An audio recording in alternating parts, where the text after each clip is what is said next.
How's it going, all you minties? Uncanny Omar here from Near Mint Condition, the home of collected editions. And join me today for my overview of the Batman Superman World's Finest Volume 1, The Devil Nezha. This is a hardcover edition from DC Comics, so let's go ahead and get started.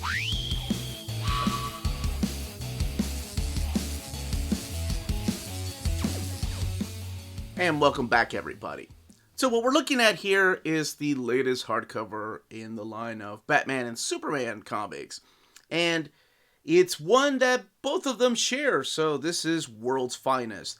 And we've seen that title before. As a matter of fact, it all started in 1941. I think it was World's Best, and then they decided to change it to World's Finest. It was a quarterly title, but it's been around forever. There's been so many incarnations. There's been solo stories. There was just recently Batgirl, World's Finest, Batwoman, World's Finest. But I think the one that most people are familiar with, especially in the modern age of comics, is the line that Jeff Loeb and Ed McGuinness kicked off. The Superman Batman, or Batman Superman. I guess it depends on who you are. And it's kind of funny that one of the covers here by Chip Zdarsky, solid. But enough about that. Let's start talking about this book. Let's look at it from this cover here. Beautiful cover by Dan Mora, who is the series artist. And here we're looking at the spine. Batman, Superman, World's Finest. Love the fact that they have their pictures right there.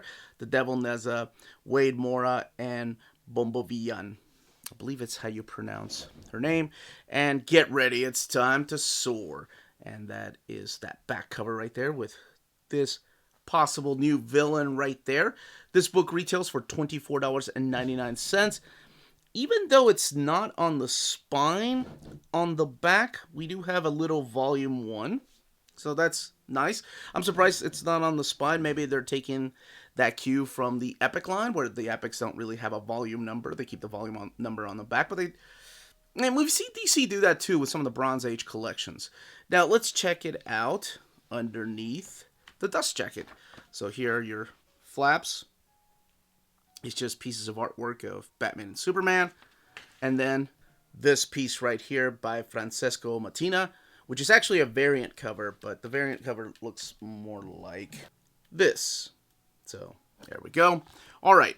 Before we go any further, I did want to state that this is a standard size hardcover, meaning the pages in there are the trim size of a trade paperback or single issue. It's not a deluxe edition, and I've gone over this on my channel many times, but just because it looks taller than a trade paperback doesn't mean that the pages are. It's just the block is on this hardcover, so it makes it look a little bit taller. So that is one thing to keep in mind. All right, we're going to crack this open, talk about the story in here, not go too much into spoilers because I want people to be surprised whenever they read this. Mainly checking out the artwork and those beautiful colors and checking out the build of the book. All right, let's go ahead and crack this open. We have some blue end paper there, and we have Batman Superman World's Finest, The Devil Nezha, or Nezha. Not really sure how to pronounce it. Mark Waid is the writer. Dan Mora is the artist. Tamra Bonvillain is the colorist. Aditya Bidikar is the letterer. And all 5 issues, the first 5 issues of the series, are brought to you by that team right there. And this is an ongoing series. The book, this one right here, has 160 pages. This is the cover that they used for the dust jacket. Here's a little bit of the behind-the-scenes folks that put this together. So, this all takes place in the not-too-distant past. And it all starts off in Metropolis, where Metropolis is being attacked by plants. And immediately you're like, oh, it's a Batman-Superman story. Surely Poison Ivy's involved. And you would be right. There she is. Pam is involved. But she's not the only villain. There's another villain that shows up with another type of mission, and that is Metallo. And Metallo's the man, of course, with the kryptonite heart, and he does something to Superman that makes Superman go a little bit haywire, can't control his powers. And he infects him with this red, here, let me show you, it's pretty cool actually, this red kryptonite right here that goes directly into Superman's heart, and his powers just go completely haywire. Now it's up to Batman, Robin, but they're not alone, to take down Superman. Now, behind the scenes, it feels like somebody has been watching this, and we get these little shadows right here. I'm not going to reveal who they are or if they're revealed here, but whenever I see these shadows, I immediately think, oh, Mark Waid also wrote Kingdom Come. Oh my gosh. So yes, Mark Waid is the writer on all of this. This is a little bit of a flashback story right here that features the relationship between Batman and Superman. And there are really a lot of good moments here. So yes, the first issue is all about trying to stop Superman from just going crazy and destroying Metropolis and then taking off and eventually could destroy the world. So who shows up? Well, we have Rita Farr, we have Cliff Steele, and we have Larry Trainor. This, of course, being the Doom Patrol. And the Doom Patrol is looking like their classic costumes. So this states that it is in the not too distant past. And whenever I saw that and I see the Robin that shows up with Batman with the pants, I'm like, oh, it's Tim Drake Robin, of course. But as you find out that it's actually Dick Grayson Robin that shows up. So now Batman and the Doom Patrol team up to take down Superman, to help him out. And there are some beautiful moments here. Batman smiling is one of my favorite moments, and there's a really good line with that. And the whole conversation, actually I gotta show you this conversation between Niles. This is in issue 2. Niles and Batman right here. The two smartest men in the room. I love Superman's quote right here. And because Robin's asking, why are they talking over each other? And Superman says, it's what happens when you put two men that hate not being the smartest guy in the room together in one room. And it's so true. They're talking over each other about this legendary weapon they found. And it all ties to this demon that, of course, is the title of this book. And that is the Devil Nezha. And it's all about how he's being resurrected, how he's going to come and take over the world. So it's up to Superman and Batman and friends to stop that from happening. And I like the way that they are divided. Robin and Supergirl go on a timely type of mission. Meanwhile, Superman and Batman are trying to help their friends out from the Justice League, like Barry Allen, Flash, and Wonder Woman right there, stopping these villains from trying to unleash the Devil Nezha. And then there's the Doom Patrol, who are trying to find the tomb of the Devil Nezha. And all three of the stories are going to come together to put a stop to this particular demon. I will say there are some awesome moments in here. There's one in particular with the Green Lantern ring and what Superman and Batman do together. And if I've not sold it enough on how Silver Age this is by telling you the premise of the first issue, the moment you see this Superman-Batman story that I'm talking about with the Green Lantern ring, you're going to be like, oh my gosh, this is straight out of the Silver Age. It feels like a love letter to the Silver Age. It's what Mark Waid is able to do. Now, he hasn't been... I can't remember the last time he wrote a DC title. It has to have been at least 7 years or 8 years. He did something very similar, by the way. If you've not read his Brave and the Bold, it is, and you like this, it is very similar to that. It's got beautiful artwork by George Perez for the first few issues, and it's awesome to see the team-ups that the characters have. So in the same vein that this is Batman, Superman, they're teaming up with the Doom Patrol. Robin and Supergirl have a team-up, and then eventually that leads into another story that is not collected here, because the story for World's Finest continues with issue 6, which I've not read yet because I'm waiting for the next hardcover. And then there's another story that continues in the Batman Robin War. And that's at the very end of this, and I was like, oh, I wasn't expecting this to lead into that, but that's cool. And of course it makes sense if it's Mark Waid writing it. But the artwork and colors, my gosh, it's just awesome. I love this stuff. This, to me, has that nice mix of anime and Western style. I think Dan Mora has perfected it. He's been one of my favorite artists.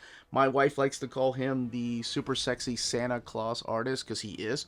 But he went on to do other things, like Power Rangers and Buffy the Vampire Slayer. He's been at Marvel, he's been at DC, and he is a fast artist, and his art is just superb. I'm a big fan of his artwork, and I was so glad to see him team up with Mark Waid on this classic story. And this is Mark Waid dialogue, Mark Waid plot, and if you know anything about the man, he is a walking encyclopedia of all Marvel and DC characters. But even he was a little confused, because I think it was on his Facebook page about, can anybody kind of give me a quick synopsis of what's canon, what isn't canon anymore. So I'm sure his editor stepped in here and they were like, well, you can't use Tim Drake because Tim Drake wasn't Robin during this time. So maybe somebody's keeping tabs on that. And that's why I thought, oh, it's obviously Tim Drake because he's got the pants. And if anybody has read this, please let me know in the comments down below if you also thought it was Tim Drake. Now, let's look at the back matter. Let's look at the extras. So there are some beautiful extras. We have a Jim Lee variant over here. Well, not just Jim Lee, but also Scott Williams and Alex Sinclair. We have an Art Germ variant. Oh, Stephanie. Could have been a lot more of her in there.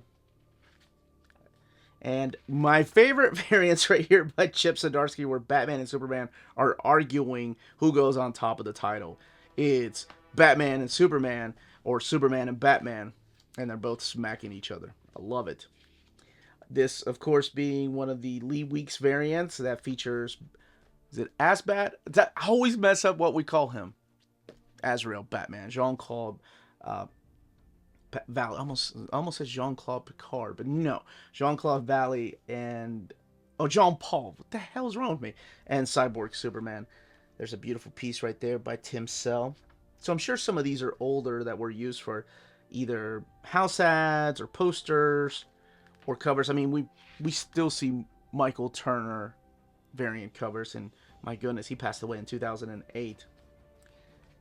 I love that Jorge Corona cover right here. If you've not read Middle West, you need to do yourself a favor and read it. It has nothing to do with this, but it's his art that reminded me of it. Oh, dang, Lois Lane.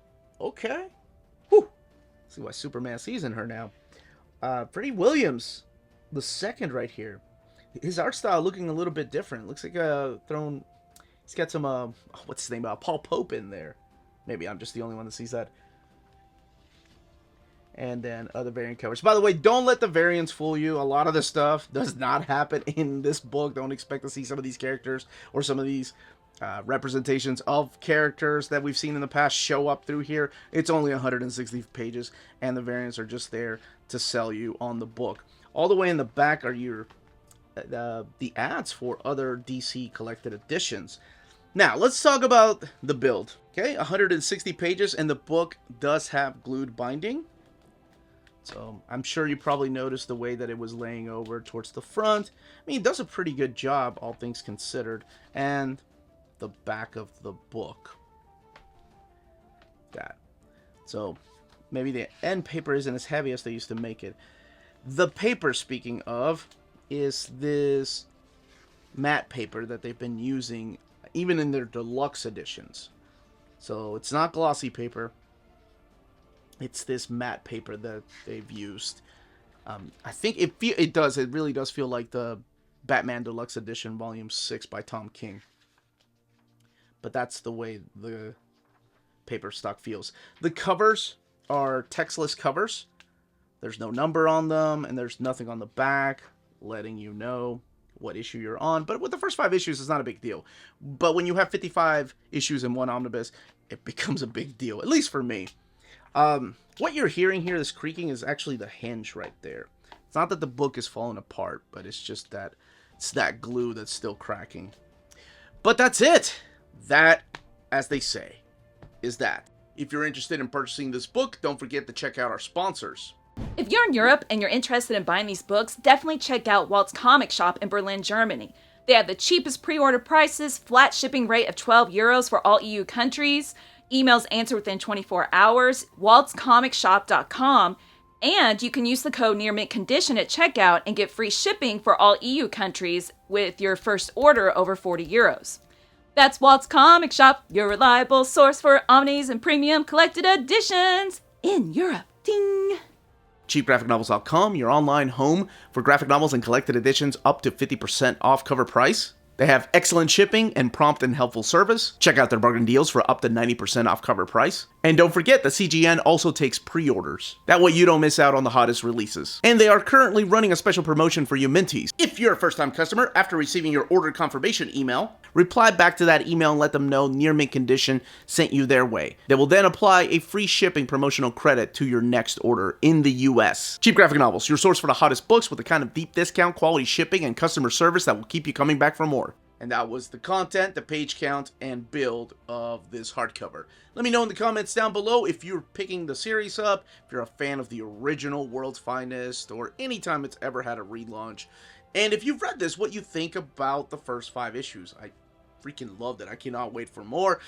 Now I gotta go and find the whole Batman Robin war. But anyway, this was the Uncanny Omar. If you have any more questions, leave them down below. Don't forget to smash that like button on the way out. Check out our Patreon and Spread Shop. Amazing ways to support the channel if you can do so. And more importantly, everyone stay healthy and safe out there. Much love.